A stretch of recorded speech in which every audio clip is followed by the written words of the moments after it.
नमस्कार मेरे प्यारे दोस्तों, स्वागत है आप सभी का एक बार फिर से आपके अपने YouTube channel mister cool as the teacher में। दोस्तों, चैनल पर अगर नए हैं तो चैनल को सब्सक्राइब करके बेल आइकन जरूर दबा दीजिएगा। अभी भी लगभग 54% ऐसे लोग हैं जो रेगुलर मेरी वीडियो देखना करते हैं पसंद, लेकिन नहीं किया है चैनल को सब्सक्राइब, तो चैनल को सब्सक्राइब करके बेल आइकन जरूर दबा दीजिएगा। तो दोस्तों, व्यक्ति जो अपनी खुशी है वो अपने परिवार के साथ, अपने चाहने वालों के साथ ही शेयर करता है, और आप सब मेरा परिवार है।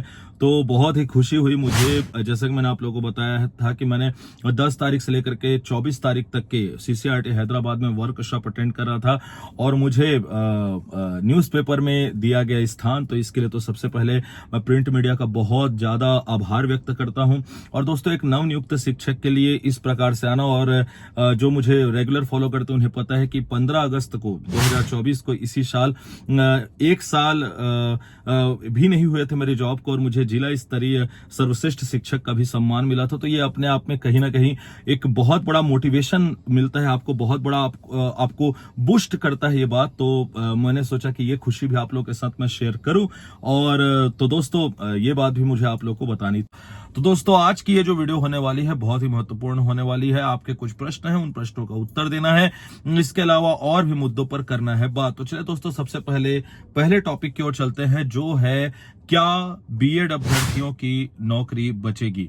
जैसा कि आप लोग को अभी तक पता चल ही गया होगा दोस्तों कि तूता मैदान रायपुर में जो बीएड अभ्यर्थी हैं, जो बीएड डिग्रीधारी सहायक शिक्षक है, वे लगातार अपने समायोजन की, अपनी नौकरी को बचाने की कर रहे हैं मांग, और इसी क्रम में कल उन्होंने अपना मुंडन कार्यक्रम भी किया था।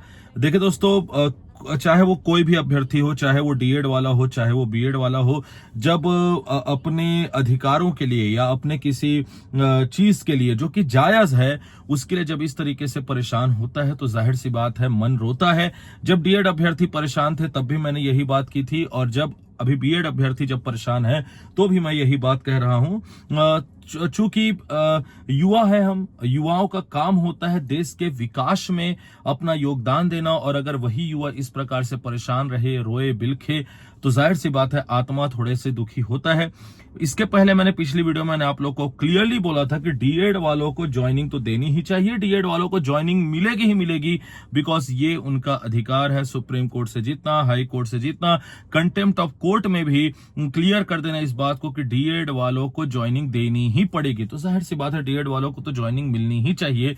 लेकिन जहां तक बात की जाए अगर बीएड योग्यताधारी सहायक शिक्षकों की, तो इनके लिए भी कुछ ना कुछ अवश्य किया जाना चाहिए, ताकि इनके लिए भी परेशानी का सबब ना बने, परेशानी खड़ी ना हो। बाकी आगे क्या होगा ये देखने वाली बात है, क्योंकि इसके पिछली वाली वीडियो में भी मैंने आप लोग को बताया था कि माननीय उप मुख्यमंत्री श्री विजय शर्मा जी ने ये कहा था कि भाई कुछ ना कुछ जो है विष्णुदेव साय जी की जो सरकार है वो इनके बारे में जरूर सोचेगी। अब क्या सोचती है, कैसे सोचती है, ये तो आने वाला वक्त ही बताएगा दोस्तों। तो पहला तो ये टॉपिक था जिसके बारे में मुझे करनी थी बात। अब दूसरे टॉपिक की ओर बढ़ते हैं, जो है डीएड ज्वाइनिंग, आचार संहिता, और इसके अलावा क्या 14 तारीख तक डीएड वालों की ज्वाइनिंग हो जाएगी। आप लोगों में से बहुत सारे लोगों ने मुझसे प्रश्न पूछा, चाहे वो यूट्यूब का कमेंट सेक्शन हो या हो इंस्टाग्राम, सवाल आप देख सकते हैं कि क्या 14 तारीख तक के डीएड वालों को ज्वाइनिंग मिल जाएगी। इसके पहले थोड़ी सी बात करें तो दोस्तों, आचार संहिता के बारे में मैंने पिछले वीडियो में भी आप लोगों को विस्तृत रूप से बताया था कि डीवीसी और काउंसलिंग में किसी भी प्रकार से आचार संहिता का फर्क नहीं पड़ने वाला है। उसी बीच खबर आती है कि 27 तारीख को जो आरक्षण का जो रोस्टर तय किया जाना था उसे बढ़ा करके कर दिया गया है 7 तारीख। लेकिन मैं आप लोगों को बता दूं दोस्तों कि निर्वाचन के ऊपर जो कार्य है वो लगातार जारी है। लगातार निर्वाचन से संबंधित जो अपडेट है वो आ रही है। इवन हमारे भी ड्यूटी की जो खबर है वो आ चुकी है। तो मैं आप लोगों को बता दूं कि कल 27 दिसंबर को ही छत्तीसगढ़ राज्य निर्वाचन आयोग ने एक पत्र जारी किया, जिसमें बोला गया कि निर्वाचक नामावली जो है, निर्वाचक नामावली तैयार करने का जो कार्यक्रम है, जो पूरा शेड्यूल है वो जारी कर दिया है। इसका मतलब चुनाव की जो तैयारियां हैं वो तो जोरों शोरों से की ही जा रही हैं, जिसमें निर्वाचक और नामावली का प्रारंभिक प्रकाशन और दावापत्ती प्राप्त करना 31 दिसंबर को तय किया गया है। वहीं मान्यता प्राप्त राजनीतिक दलों को निर्वाचक नामावली उपलब्ध कराना के लिए भी 31 दिसंबर की समय सीमा है। दावापत्ती प्राप्त करने की अंतिम तारीख व समय 6 जनवरी तय की गई है। वहीं दावापत्तियों को निपटारा की अंतिम तारीख 9 जनवरी तय की गई है, और इसके बाद निर्वाचक नामावली का जो अंतिम प्रकाशन है वो 15 जनवरी 2025 तक कर दिया जाएगा। अब इसका मतलब तो यह है दोस्तों, चूंकि 7 जनवरी तक के आरक्षण को तय करने की जो समय सीमा है उसको बढ़ा दी गई है, तो जाहिर सी बात है, और 15 तारीख तक निर्वाचक नामावली प्रकाशन की बात कही जा रही है। इसका मतलब अभी हाल फिलहाल में आपको तो आचार संहिता देखने के लिए नहीं मिलेगी।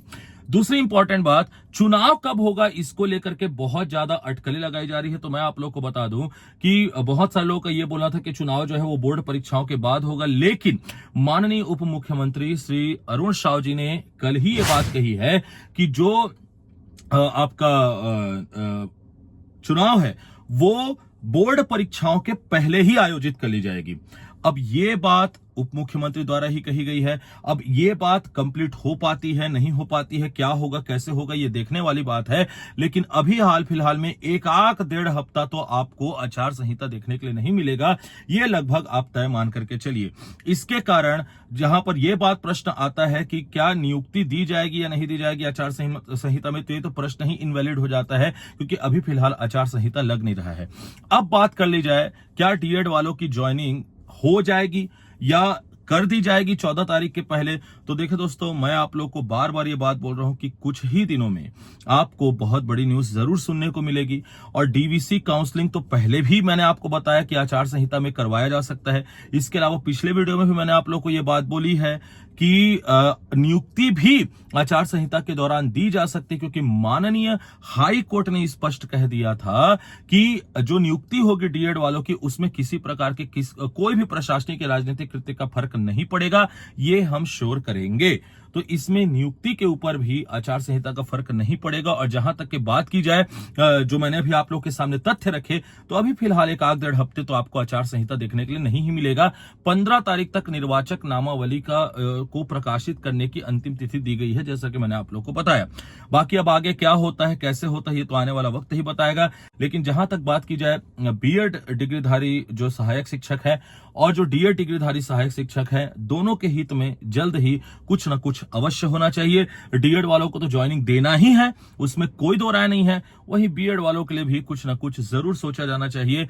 अब बात की जाए कि क्या समायोजन का जो रास्ता है वो आसान होगा, तो दोस्तों समायोजन का जो रास्ता है वो बिल्कुल भी आसान नहीं होगा। पहले भी मैंने इस बात को जिक्र किया है, इस बात के ऊपर चर्चा की है कि जो ऑलरेडी युवा साथी हैं जो कि 33,000 शिक्षक भर्ती का वेट कर रहे हैं, अगर समायोजन की पद्धति अपनाई जाती है तो ये युवा साथी भी रुष्ट होंगे, और जाहिर सी बात है इनकी ओर से भी इस बात का विरोध किया जाए, ऐसी प्रबल संभावना है। इस बात को माननीय उप मुख्यमंत्री श्री विजय शर्मा जी ने भी इंट्रोड्यूस किया था कि भैया ऐसी प्रॉब्लम आ सकती है।